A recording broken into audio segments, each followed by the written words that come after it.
I'm about to save you years of frustration and thousands of dollars in wasted treatments. Over the past 3 months, I've tracked 5 clients, each trying different popular IBS solutions that promised food freedom. The results were revealing. Only one approach delivered lasting results, and it wasn't the one that most gastroenterologists recommend. I'm Marina Bedrosian, a holistic dietitian with over 14 years of clinical experience.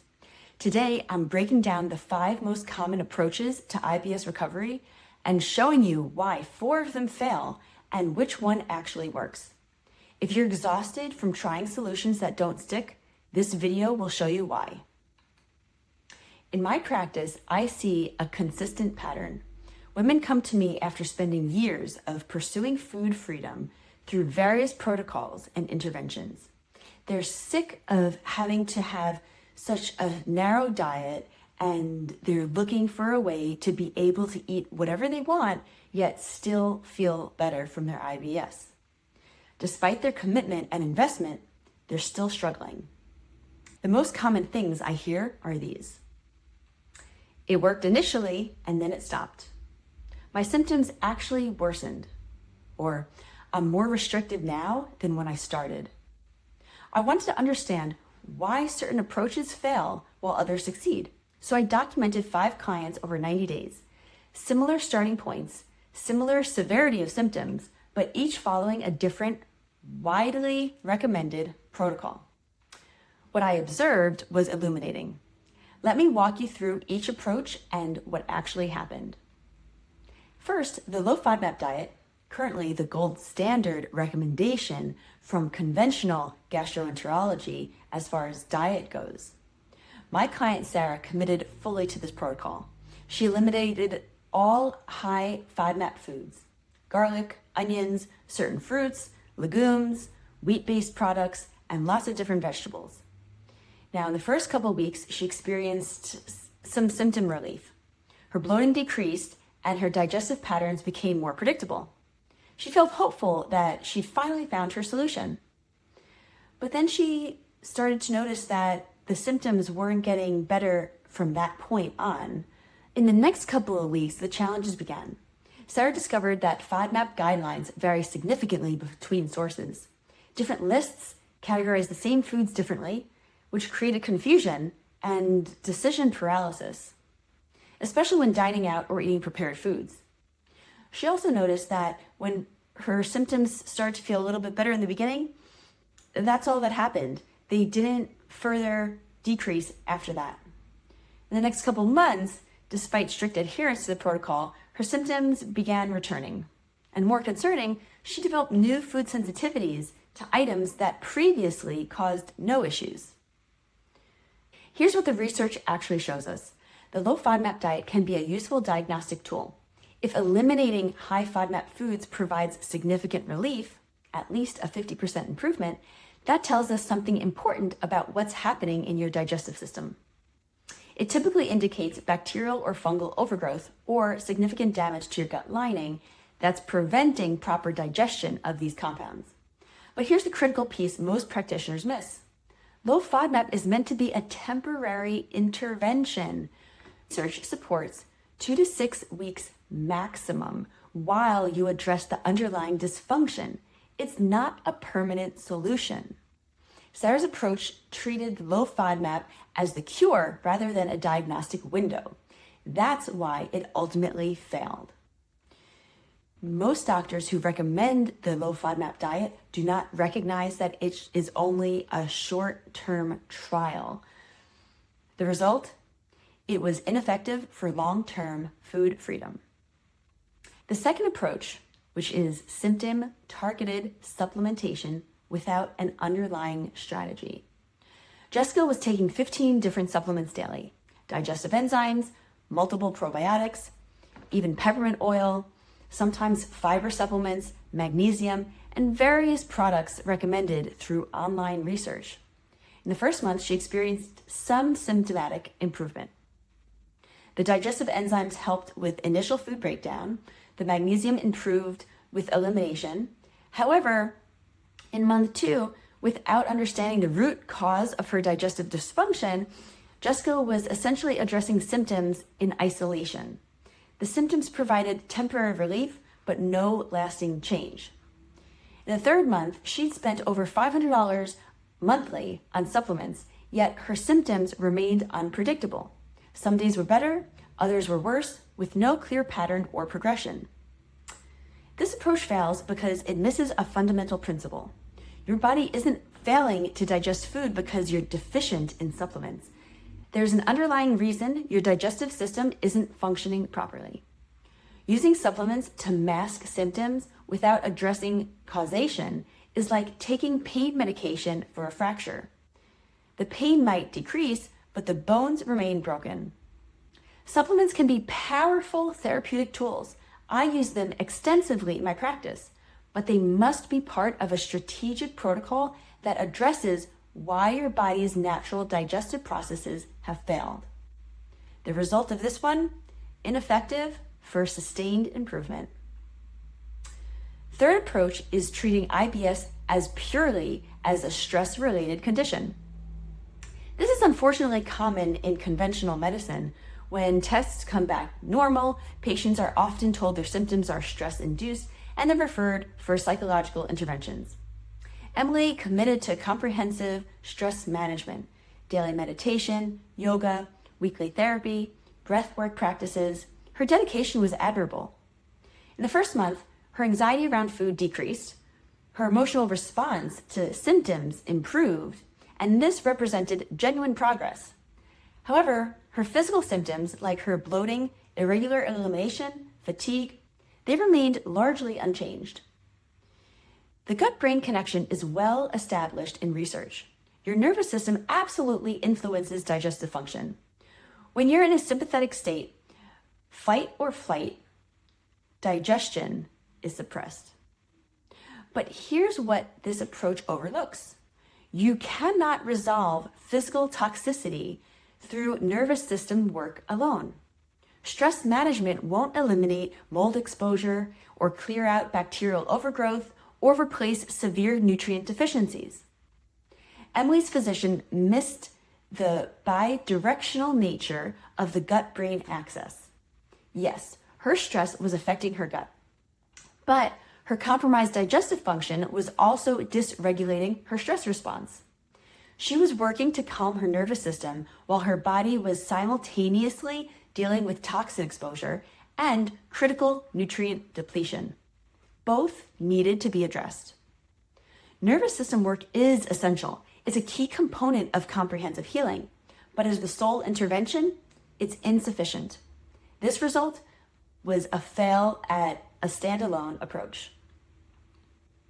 Fourth approach was extreme elimination protocols, carnivore diet, very restrictive autoimmune protocols, or removing all potentially reactive foods, such as those found from food sensitivity tests. Rachel adopted a strict carnivore protocol, animal products, salt, and water only. Her reasoning was that minimizing food variety would eliminate triggers and allow healing. In the first couple of weeks, her symptoms decreased initially. With such limited food variety, there are fewer potential triggers. She was also sticking to bone broths and very easy to digest meats.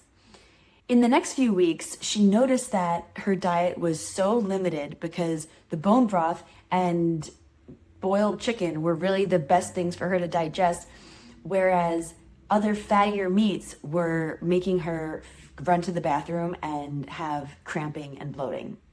And so she quickly realized that this was not going to last. It couldn't last more than a month because she was stuck in such a narrow scope of foods that were okay for her. It was just too limited and wasn't working for her. In the past, I've used food sensitivity tests, well, a very specific one only, to help people who have IBS. However, I've come to realize that so many people already have a narrow diet, and eliminating other foods was only causing more of a problem and restriction, especially for women who might have had a past of disordered eating. So this tends to create a counterproductive cycle. You eliminate foods because they trigger symptoms, but many of these foods, particularly those that contain fermentable fiber, they feed the good bacteria that support your digestive function. Long-term elimination weakens your gut's resilience rather than strengthening it. You're reducing your microbiome diversity, which is strongly associated with digestive health and immune function. The goal should never be dietary restriction. The goal is healing your digestive system so it can handle food diversity. The results of this approach is a fail. This often worsens long-term digestive capacity. Now, the fifth approach, and the only one that produced lasting results, takes a fundamentally different perspective. Lisa's protocol focused on correcting the 3 core dysfunctions that create food sensitivities and digestive failure. Think of these as 3 systemic problems. First, toxin accumulation and impaired detox. Mold exposure, bacterial endotoxins. So that means if you have bacteria in your body, they're creating a bunch of waste and those become toxins in your body. So yes, your body can be creating essentially more toxins. Heavy metals and even environmental chemicals, they accumulate when your body's elimination pathways are compromised. Your digestive system cannot function optimally in a toxic environment. Second, critical nutrient depletion, chronic stress, poor absorption. Now, if you have IBS, there's a guarantee that you're not absorbing all of the nutrients properly. And even certain medications will deplete essential vitamins and minerals your body needs for cellular repair and digestive enzyme production. Without these building blocks, healing cannot occur. Third is the nervous system dysregulation. When your nervous system is stuck in sympathetic dominance, it actively suppresses digestive function. This creates a state where proper digestion is physiologically impossible. Lisa's protocol addressed all 3 of these simultaneously. Focusing on drainage and detoxification, meaning that we opened her detox pathways, supporting her liver, her kidneys, her lymphatic system, and we began systematically removing accumulated toxins. We used pharmaceutical grade agents and specific protocols in proper sequence to avoid overwhelming her system. Now, these were specifically tailored to her. The next part was targeting the nutrient repletion. We addressed her specific deficiencies, providing the precise building blocks her cells needed to repair gut lining integrity and restore mitochondrial function for cellular energy. Your cells need energy so that they can work. Your tissues need your cells to be working properly. Your organs need that as well, and your systems and your body all need that. It stems from your cells. So if your cells are tired, everything else is going to suffer. The next part is the nervous system restoration. We implemented strategies to shift her body into a state of relaxation where her body can rest and digest more easily. All of this took her about 5 minutes a day total. She said, "This is a little too easy. I didn't realize I could have such great energy and feel so much better with doing such little work." And guess what? We didn't have to do anything to her diet. In the first couple of weeks, she noticed that she had more energy than ever. She never realized how drained she was until she started feeling better. Her mental clarity returned and her bloating started to go away.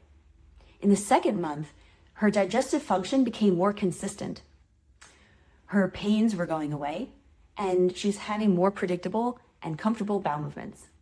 Again, without dietary restriction.